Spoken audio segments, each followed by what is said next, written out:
акимат аркылуу.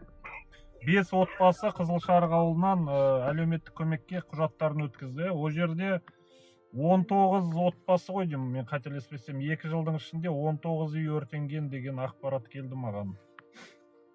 Мен сауалымда солай көрсетілді ғой деймін, Иә, 19 отбасы, 19 отбасы деп көрсетіп отырсыз, Аха. Қалғандары сонда өткізбеген ба? Мына июльдің 25-інде осы 5 отбасыдан әлеуметтік көмекке өз жағдайына байланысты нелер түсті құжаттар акимат арқылы. Бірақ бесеуіне де бұлар бәрі бесеуде жаңағы жәрдемақы, зейнетақы, жаңа мемлекеттен төленетін не бар ғой, мемлекеттік көмектер, сол көмектің нелері алушылар бар. Аха. Бес отбасыға да фамилиясын айта кетсем, уақытыңыз бар ма, түсінесіз ба? Айта беріңіз бе? Иә. Так, 25 июльде Мадалимов, Нурахметов, Нуранов, Нурмухамед, Сегизбаев и Тоқтахунова Тилавуди. Осы 5 заявление түсті, бірақ 5 заявленияның ішіндегі 3 отбасыға, жоқ, 3 отбасыға учаскелік комиссия өзі қажеттілігі жоқ деп қорытынды шығарып отыр. Сонда 5 отбасы арыз берген, соның 3-і жарамсыз деп комиссия танып отыр. Сонда 2 отбасыға көмек беріле ме? Жоқ, 2 отбасыға да бұлар учаскелік комиссия өзі қорытынды шығарып отыр ғой. 5 отбасының ішінде 3-еуіне қажеттілігі жоқ деп отыр, ал 2-еуіне қажеттілігі бар деп отыр. Бірақ бізде мысалы сол құжаттарды қабылдаған кезде бұл әлеуметтік көмек тағайындау кезде біз міндетті түрде ол неде жазылған мәслихаттың шешімінде табыстары отбасының бір отбасында тұратын барлық мүшелердің табыстары есепке алынады. Содан кейін мына есептеу жұмысын жүргізген кезде қалған 2 отбасыға тоже не болып тұр, доходтары, табыстары асып тұр, неден неденші прожиточный минимумнан. Иә.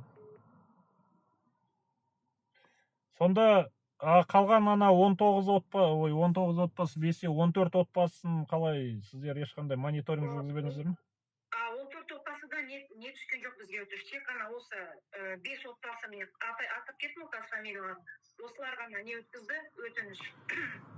Сұрақ қойсам бола ма? Өртенген үйдің отбасы иелеріне қандай көмек беріледі сіздер тарапынан? Сіз айтып отырсыз ғой, құжаттарын тапсырған адамдарға.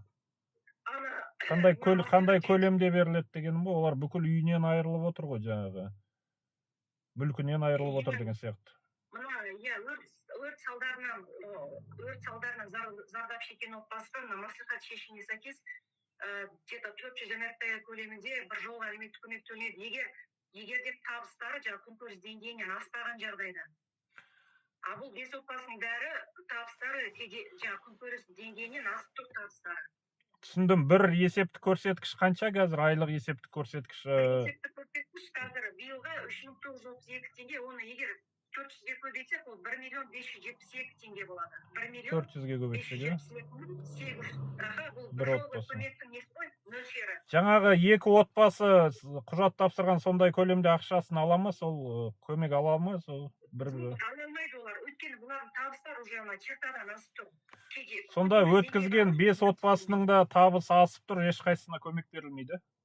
Жоқ, ешқайсысына, өйткені есептеу жұмысын жүргіздік қой, бәрі пенсия алаткен, зейнетақы алаткен, бір отбасында инвалид бар екен, сол бәрі осыдан кезде жаңағы асып тұр.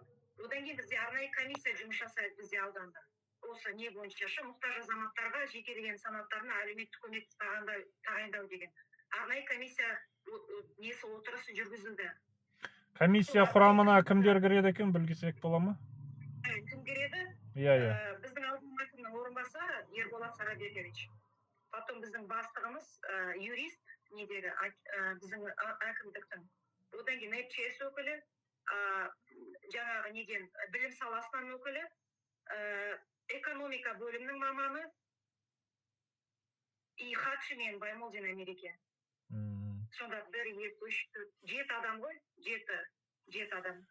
Енді менің ойымша, мына қараңыз, 19 отбасы 2 жылда үйлер өртеніп отыр ғой, сонда мемлекет тарапынан түк ешқандай көмек жоқ болып тұр ғой, сонда, заң бойынша солай болып тұр ма сонда? 19 отбасы, сіз айтып отырған, сол бір жаңағы многоквартирный үйде тұратын тұрғындар ғой, иә, бәрі. Многоквартирный бар, одан кейін мынандай жер үйлер бар ол жақта, әртүрлі. Бізде мысалы мына биылғы көмекке жүгінгендер мына Қызылшарада бульвар Мира деген адресте орналасқан екен ғой, 2 этажды үй ғой деймін. Сонда сіздерге арызданып құжат өткізбесе, сіздер бұлай өздеріңіз жаңағы мониторинг жасап, әкімдік арқылы сол мұқтаж жандарға не көмек көрсетпейсіздер ме? Қалған өтініш түскен жағдайда, иә? тұрмыс жағдайын тексеру ақысы, тұрмыс жағдайын тексеру жұмыстарын жүргізеді, неде участковый комиссия.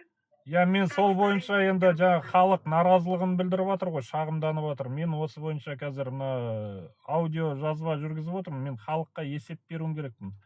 Өйткені заң бойынша солай болса, қазір мен халыққа осын түсіндіруім керекпін да. Сіздер өздеріңіз өтініш барып білдіріңіздер. Қандай құжаттар керек, жаңағы тізімі бар шығар сіздерде, иә? Жаңағы өртенген неге акт жасала ма, жаңағы МЧС тарапынан? Я МЧС мекемесі мысалы өрт болады ғой. Олар сразу ана неге өтініш білдіру керек қой.